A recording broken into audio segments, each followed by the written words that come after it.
Some men find out by accident. A slip-up in a text message, a receipt in a purse, a suspicious charge on a credit card. Others walking in on it, their entire world shattering in an instant. Not me.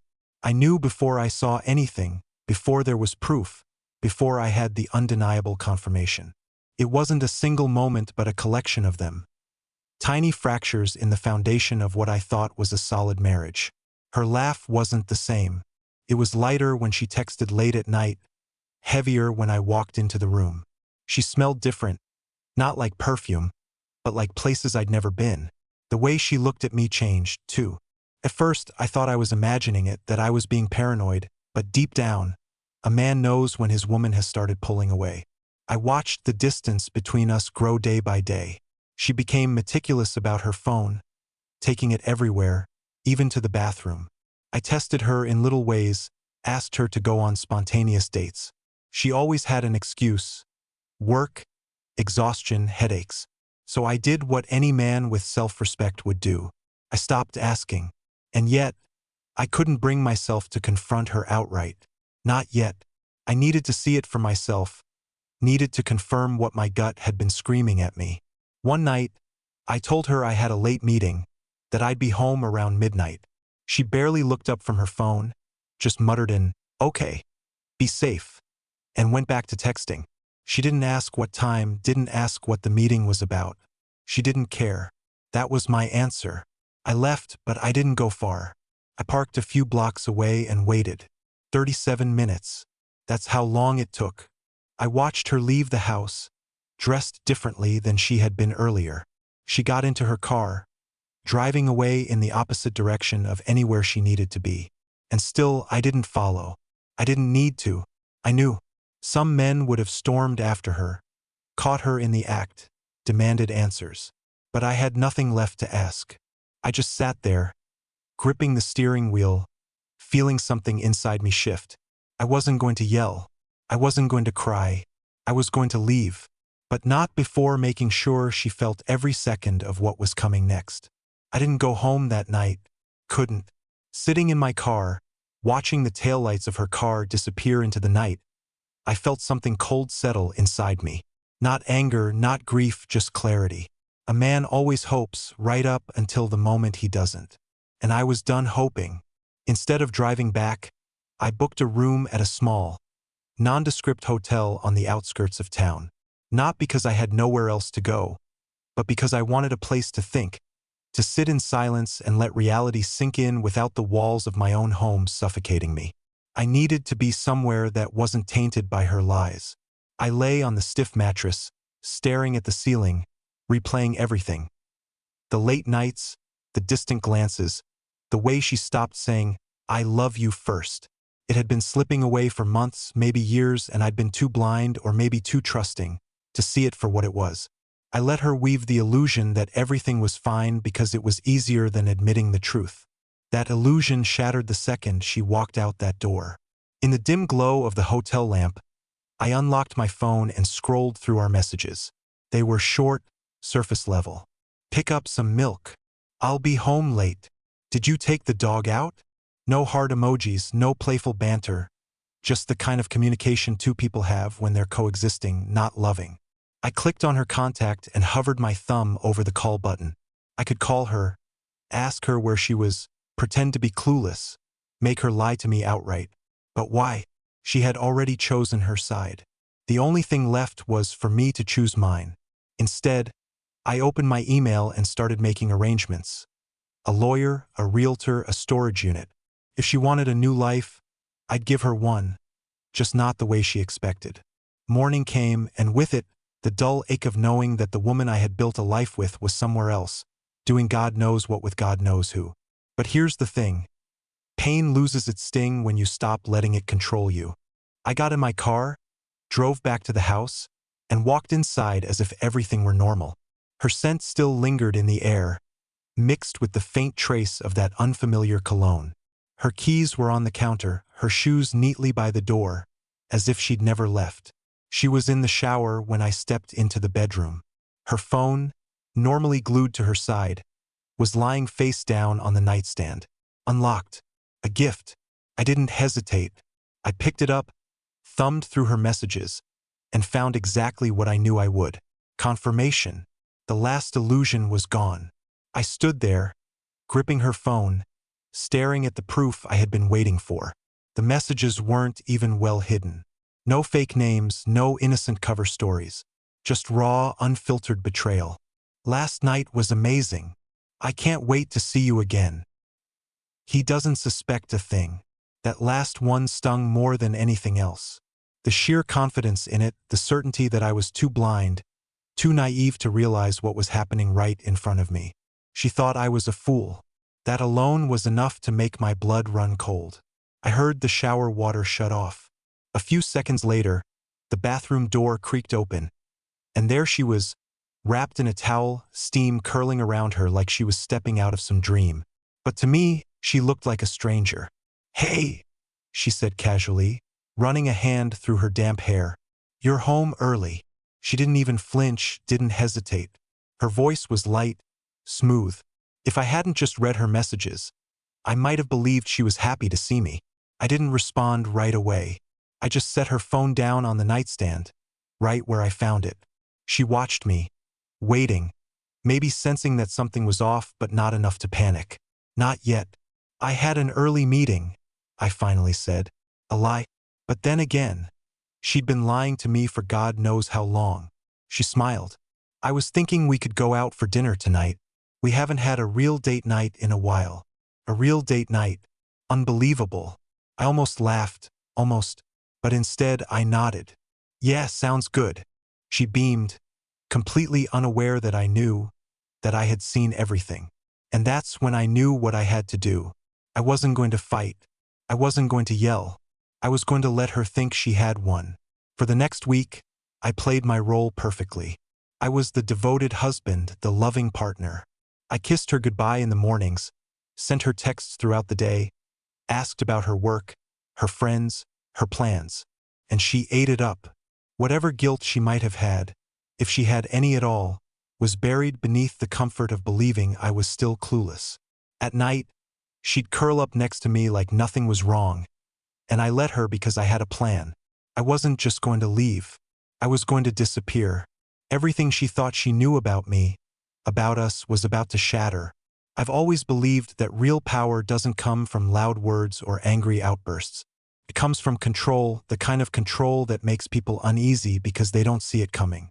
I had spent years of my life giving everything to a woman who threw it away without a second thought. But I wasn't going to let her see me break. I was going to let her think she had one, right up until the moment she realized she had nothing left. The first step, distance. I started working late. Not actually working, of course. I was busy setting up my escape.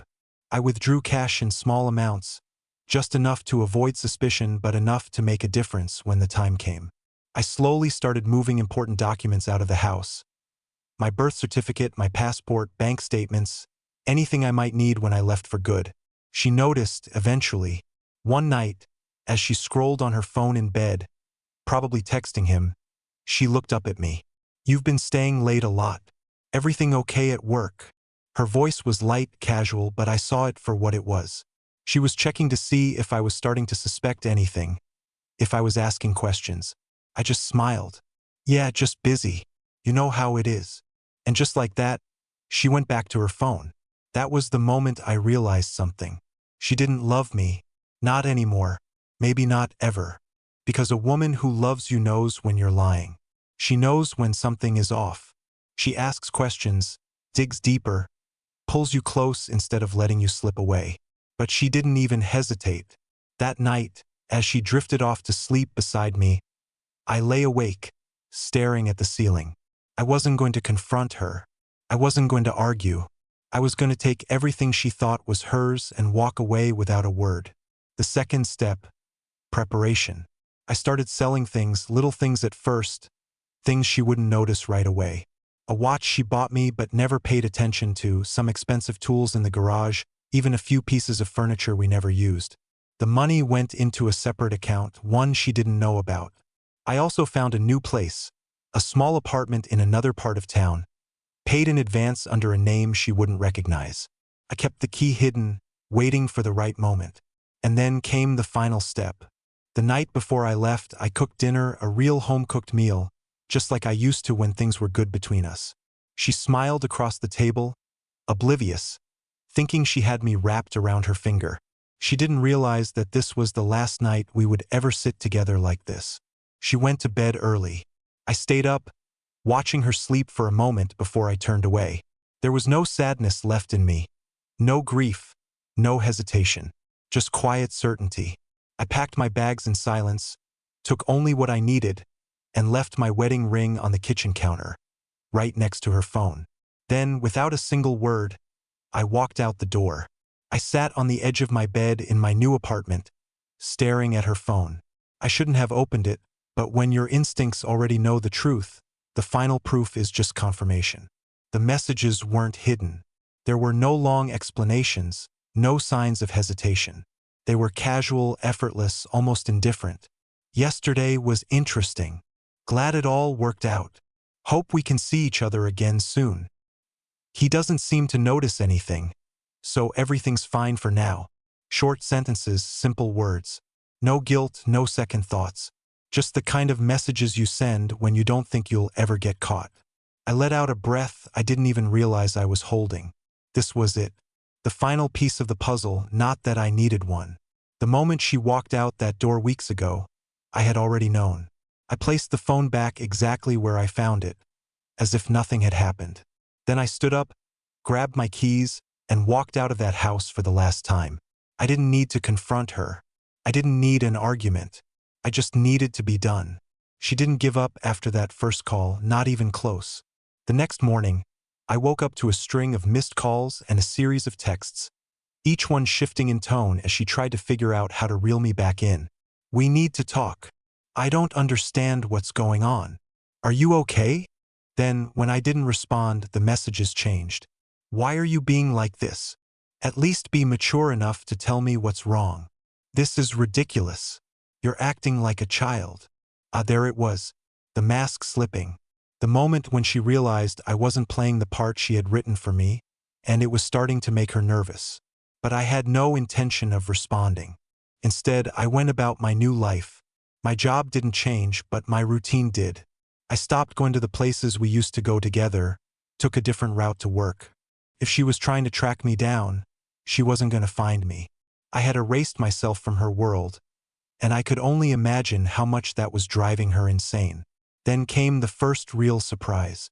It happened a week after I left. I was coming home late, arms full of groceries, when I saw someone sitting on the floor outside my apartment door. She looked up as I approached, and for a brief moment, I almost didn't recognize her. She wasn't put together the way she usually was. No perfect hair, no carefully chosen outfit. Just a hoodie, leggings, and a face that was tired, desperate. I sighed, shifting the bags in my arms. How did you find me? She stood up slowly, hugging herself. I remembered your old post office box. I checked your forwarding address. Smart. I had underestimated how determined she would be. I pushed past her and unlocked my door, stepping inside. But before I could close it, she stopped it with her hand. Please, she whispered. Just talk to me. I stared at her for a long moment.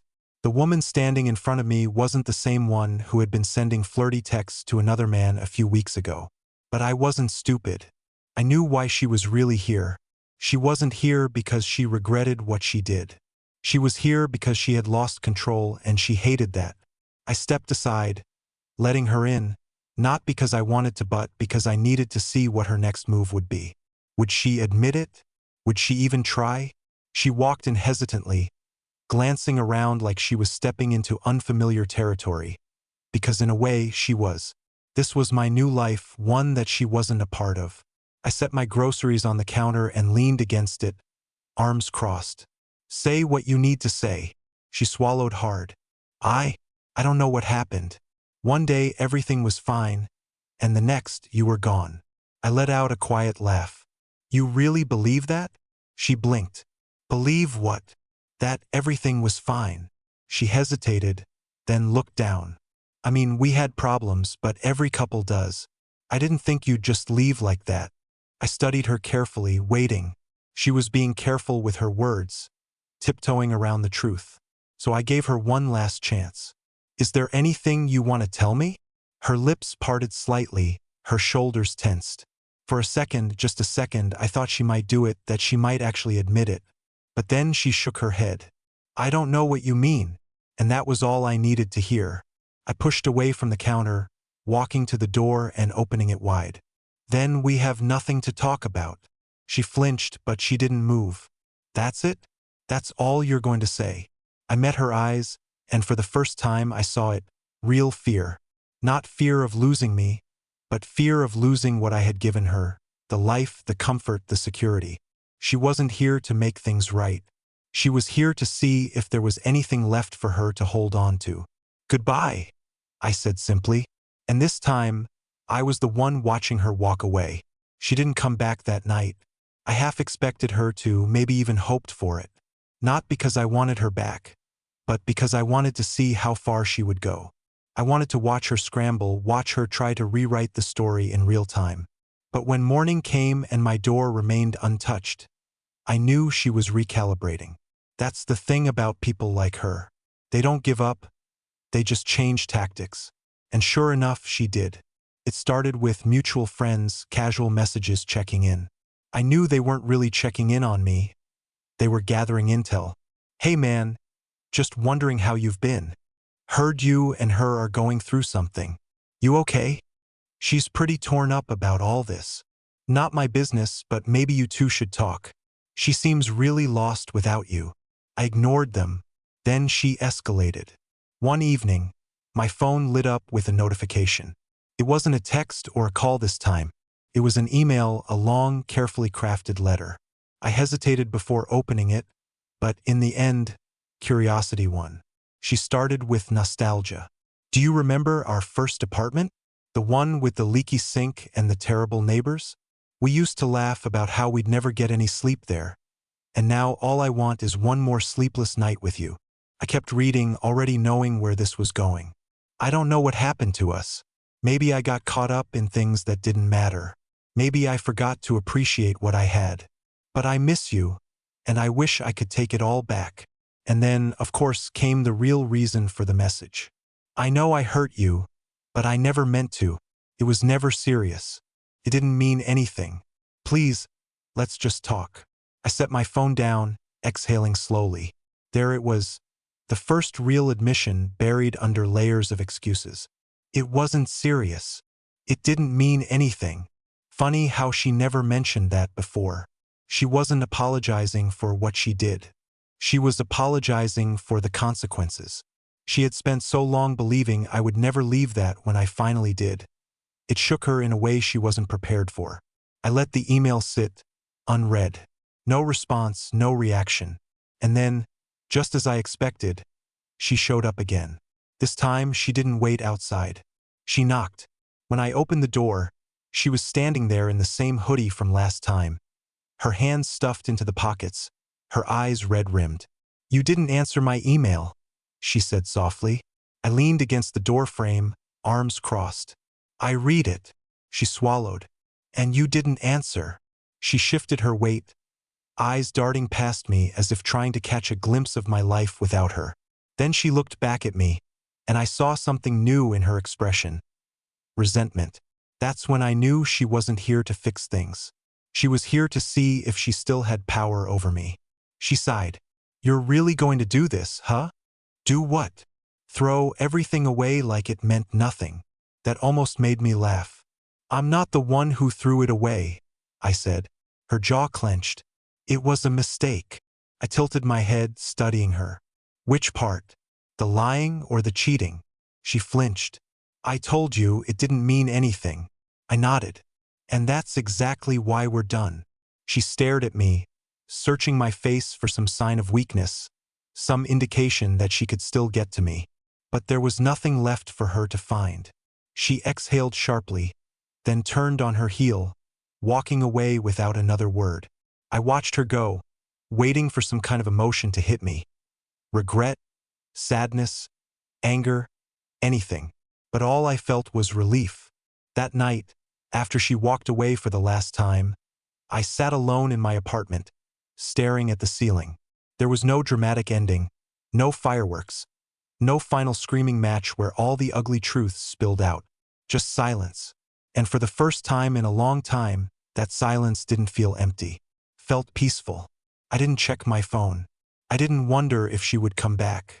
I knew she wouldn't, not because she had finally accepted what she did, but because she realized she had lost control. People like her don't stay where they have no power, and I had taken all of mine back. The next morning, I woke up feeling different, lighter. I went for a run before work, something I hadn't done in years. I bought myself breakfast at a small cafe, sat by the window, and watched the world move around me. Nobody knew me here. Nobody knew my story. And for the first time, I didn't feel like a man defined by betrayal.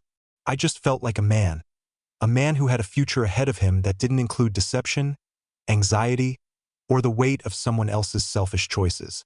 In the weeks that followed, life didn't just go on, it got better. I found new routines, new places, new people. I reconnected with old friends, the ones she had subtly pulled me away from over the years. I started focusing on myself, doing things because I wanted to, not because I was trying to maintain a marriage that had already been dead long before I walked away. And one day, completely by accident, I met someone new. It wasn't some whirlwind romance, no dramatic rebound. It was a simple conversation at a bookstore, one that turned into a coffee, which turned into a long walk, which turned into laughter I hadn't realized I missed. She didn't ask about my past right away, and I didn't offer it. I wasn't defined by what had happened anymore. I wasn't carrying the weight of another person's mistakes. One evening, as we sat on a park bench watching the sunset, she turned to me and smiled. "You seem like someone who's been through a lot," she said, "but you don't look like someone who's stuck there." I thought about that for a long moment, then smiled back. Because I'm not. And for the first time in a long time, I meant it. I had left behind the betrayal, the lies, the empty words, and in doing so, I had found something far more valuable than revenge or closure. I had found myself.